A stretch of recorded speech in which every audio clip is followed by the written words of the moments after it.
Hi hello welcome. நான் உங்கள் ராம்கி. கோயிலோட வசந்த மண்டபம் தாங்க இப்போ நம்ம பார்க்குறோம். 108 திவ்ய தேசங்களில் 57வது திவ்ய தேசம் ஸ்ரீ விஜயராகவ பெருமாள் கோயில், திருப்புட்குழி, காஞ்சிபுரம். போன வீடியோவில் நீங்கள் பார்த்த திருமால்பூர் மணிகண்டேஸ்வரர் கோயிலிருந்து இந்த கோயில் 24 கிலோமீட்டருங்க. காஞ்சிபுரத்துலேருந்து 10 கிலோமீட்டர். கோயிலோட லொக்கேஷன் லிங்க் டிஸ்கிரிப்ஷனில் கொடுத்துருக்கேங்க. திருமங்கை ஆழ்வார், மணவாள மாமுனிகள் மற்றும் சில ஆழ்வார்களால் மங்களாசாசனம் பாடப்பட்ட தலம்ங்க. நம்ம சேனலில் பார்க்குற 8வது திவ்ய தேச கோயிலுங்க. பேலன்ஸ் இருக்கிற 100ஐயும் கண்டிப்பாக பார்க்கலாங்க. இதுக்கு முன்னாடி அப்லோட் பண்ண கோயில் வீடியோலாம் பார்க்காதவங்க அந்த வீடியோவையும் பார்த்துருங்க. ரோட் சைட் பார்க்கிங் தாங்க. நீங்கள் ஓன் வெஹிக்கிளாக வந்தால் பார்க்கிங் சார்ஜஸ் கலெக்ட் பண்ணுறாங்க. இந்த ஊரோட பேர் திருப்புட்குழி. புட் என்றால் பறவை என்று பொருளுங்க.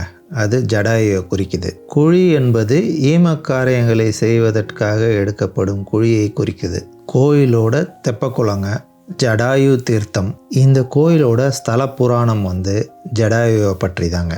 இந்த கதையை பிரம்மர்கிட்டேருந்து ஆரம்பிக்கலாங்க. பிரம்மரோடைய மகனாக கருதப்படும் தக்ஷ பிரஜபதிக்கு 60க்கும் மேற்பட்ட பெண் குழந்தைகள் இருந்தது.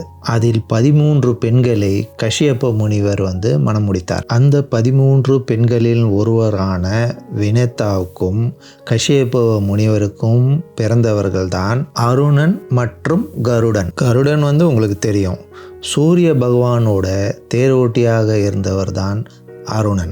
அருணனுக்கும் அவருடைய மனைவி ஷெய்னிக்கும் பிறந்தவர்கள் தான் சம்பதி மற்றும் ஜடாயு.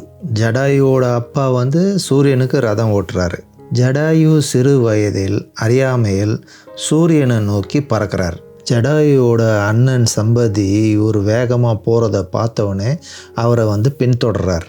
ஜடாயு சூரிய மண்டலத்துக்குள் நுழைந்தவுடன் அவங்க அண்ணன் அவரோட தோகையை விரித்து இவரு மேலே வெப்பம் படாதவாறு ஜடாயுவை காப்பாற்றுறார்.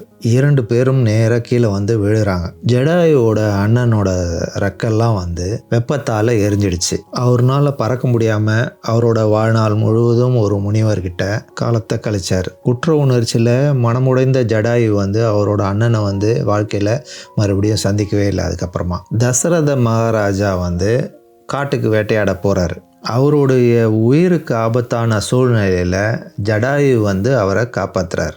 இதனால் தசரத மகாராஜாவும் ஜடாயுவும் நெருங்கிய நண்பர்கள் ஆனாங்க. காலங்கள் போச்சு. ராமர் வனவாசத்துக்கு கிளம்புறாரு. வழியில் ஜடாயுவை சந்திக்கிறாரு. இவங்க 2 பேரும் அவங்க வாழ்க்கையில் நடந்த விஷயங்களை பகிர்ந்துக்கிறாங்க.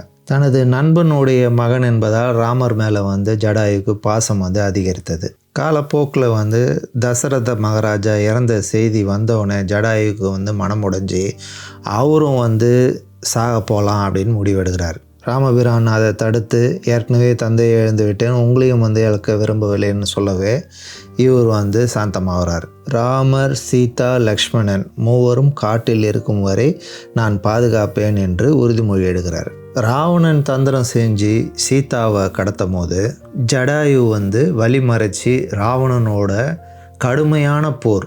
ராவணன் தேர் மேலே இருந்த கொடி, தேர்ப்பாகனன் ராவணன் வில்லை பயன்படுத்தணும்னு நினைக்கும் போது ராவணனோட வில்லு, ராவணனுடைய தலைமுடி, கவச குண்டலம் எல்லாத்தையும் சிதைச்சது. ராவணன் சமாளிக்க முடியாமல் வரம் வாங்கின வாளால் ஜடாயுவோட ரக்கையை வெட்டிட்டான். கீழே விழுந்த ஜடாயு ராமரை பார்த்ததும் நடந்ததெல்லாம் சொல்லிட்டு உயிர் நீத்தது. ஜடாயுக்கு இறுதி சடங்கு செய்த தலம். ராமர் விஜயராகவ பெருமாளாக காட்சி தரார். அவரோட மடியில் ஜடாயு கூட ஸ்ரீதேவி மற்றும் பூதேவியோட அமர்ந்த கோலத்தில் நம்மளுக்கு காட்சி தராருங்க. கருவறைக்கு எதிர்க்க 12 ஆழ்வார்கள். மரகதவள்ளி தாயாருக்கு தனி சன்னதி இருக்குங்க. மூலவரை சுற்றி வரும்போது வேற எந்த சாமி சன்னதியும் கிடையாதுங்க. நாங்கள் காலையில் வந்தோம். சுட சுட நெய் பொங்கல் கொடுத்தாங்க. அற்புதமாக இருந்துச்சு. பொங்கல் சாப்பிட்டோன்னே கை பூரா நெய். பேப்பரில் தொடச்சும் நெய் போலங்க. கையிலேருந்து கேமரா லென்ஸ்லேயும் பட்டுருச்சுங்க. மன்னிச்சிருங்க, அதனால தான் இப்படி இருக்குது. உங்களுடைய பொங்கல் செலிப்ரேஷன்லாம் எப்படிங்க போச்சு? எதுவுமே சொல்ல மாட்டேறீங்க. போன வீடியோவில் உங்களுக்கு எல்லாருக்கும் வாழ்த்துக்கள் சொன்னேன். சரி, ஊருக்கு போயிட்டு வர பிஸியில் இருந்திருப்பீங்க. இந்த ஊர் பேர் திருப்புட்குழி. அதுக்கான விளக்கங்களை சொன்னலைங்க. அது ஜடாயுக்கு செய்த ஈமக்கடங்களை தான் குறிக்குதுங்க. இந்த மண்டபத்தில் நிறைய பெட்டி அடுக்கி வச்சுருக்குறாங்க. அநேகமாக விழாக்களோட அந்த பொருட்கள்லாம் இருக்கும்னு நினைக்கிறேன். இந்த கோயிலில் கிடைச்சிருக்கிற கல்வெட்டுகளின்படி 13ஆம் நூற்றாண்டை சேர்ந்த சுந்தர பாண்டியன் இக்கோயிலை கட்டினதாக குறிப்பிடுறாங்க. பின்னர் வந்த விஜயநகர் பேரரசு இக்கோயிலுக்கு செஞ்ச திருப்பணிகளெல்லாம் கூட மண்டபத்து கல்வெட்டுகளில் இருக்குங்க. திவ்ய தேச கோயில் என்பதால் அதுக்கும் முந்தைய காலத்தில் இது சிறிய கோயிலாக இருந்திருக்கக்கூடும் என்பது ஒரு நம்பிக்கைங்க. வெளியே நீங்கள் பார்த்த கோயிலோட குளம் ராமர் அம்பாள் செய்த குளம்ங்க. அங்கே ஜடாயுக்கு ஈம சடங்குகள் செஞ்சதுனால அதை ஜடாயு தீர்த்தம், ஜடாயு புஷ்கரணி என்று அழைக்கிறார்கள். ராமரே ஜடாயுக்கு இந்த குளத்தில் ஈம சடங்குகள் செஞ்சதுனால முன்னோருக்கு தர்ப்பணம் செய்பவர்கள் அமாவாசை அன்று இத்தலத்தில் இருக்கும் குளத்தில் செய்தால் இரட்டிப்பு பலன் உண்டாகும் என்பது இங்கே உள்ள ஒரு நம்பிக்கைங்க. குழந்தை பாக்கியம் வேண்டுபவர்கள் பிரார்த்தனை செய்யும் தலமாகவும் இது அமைந்திருக்குங்க. ஜடாயுக்கு ஈமகடங்கள் செய்த தலம் என்பதால் அதற்கு மரியாதை கொடுக்கும் வகையில் கொடிமரமும் பலிப்பீடமும் பார்த்திங்கன்னா வெளியவே இருக்குங்க. மூலவர் சன்னதி சுற்றி இருக்கிற செவர்களிலும் இங்கே இருக்கிற இந்த பேஸ்மெண்ட்லலாம் ஃபுல்லாக கல்வெட்டுகள் தான். வழக்கமாக பெருமாள் சன்னதியில் காணப்படும் ஆண்டாள் மற்றும் தாயார் சன்னதி இங்கே சற்று வித்தியாசமாக மாற்றியிருக்கோங்க. தாயார் சன்னதி பெருமாளுக்கு இடதுபுறமாகவும் ஆண்டாள் சன்னதி பெருமாளுக்கு வலதுபுறமாகவும் அமைந்திருக்குங்க. தாயார் சன்னதிக்கு போகிறதுக்கு முன்னாடி ஒரு மண்டபம் ஒன்று இருக்குங்க. 2 விதமான தூண்கள் இந்த கோயிலில் இருக்குங்க. உருண்டை வடிவான தூண்களோட எண்ணிக்கை தாங்க ஜாஸ்தி இருக்கும். சதுர தூண்களும் இருக்குங்க. அந்த மாதிரி இருக்கிற சதுர தூண்கள்லாம் சிற்பங்கள் பார்க்க முடியுங்க. 2 வெவ்வேறு காலகட்டங்களில் கட்டப்பட்டதாக இருக்கலாங்க. தாயார் சன்னதிக்கு போகிற வழி ஃபுல்லாக இப்படி தாங்க இருக்கும். இருட்டாக இருக்குங்க. லைட் எதுவும் இல்லை. ராமானுஜரின் குருவான யாதவ பரகாசர் இங்கே வாழ்ந்ததாக குறிப்பிடுறாங்க. ஆரம்ப காலத்தில் ராமானுஜர் அவரோட பள்ளியில் தான் பயின்றாருங்க. ராமானுஜருக்கு இங்கே ஒரு தனி சன்னதி இருக்குங்க. மூலவருக்கு மேலே விஜயகோட்டி விமானம்ங்க. திருவள்ளூரில் இருக்கிற வீரராகவ பெருமாள் கோயிலையும் இதே மாதிரி தாங்க இருக்கும். இங்கே உள்ள தாயார் வறுத்த பயிரையும் முளைக்க வைக்கும் மரகதவல்லி தாயார் என அழைக்கப்படுகிறார். இங்கே இருக்கிற தூண்லெல்லாம் சிற்பங்கள் இருக்குங்க. குழந்தை பாக்கியம் வேண்டி வர பக்தர்கள் இங்கே மடப்பள்ளியில் தரும் பயிர்களை, அதாவது வறுத்து நினைத்து தரும் பயிர்களை ஜடாயு தீர்த்தத்தில் குளித்துவிட்டு மடியில் கட்டி உறங்க வேண்டும். விடிந்ததும் பயிர் முளைத்திருந்தால் குழந்தை பாக்கியம் கண்டிப்பாக கிட்டும் என்பது இங்கே உள்ள ஒரு நம்பிக்கைங்க. தாயார் சன்னதியை பார்த்துட்டு இங்கே வந்தீங்கன்னா இங்கே ஒரு கண்ணாடி அறை இருக்குங்க. அசையும் உறுப்புகளை கொண்ட கல் குதிரை ஒன்று இருப்பதாக கூறப்படுதுங்க. உண்மையான உறுப்புகள் போல இருக்கிற இந்த கல்குதிரை சிற்பக்கலையின் ஒரு அதிசயம் என்று கருதப்படுகிறது.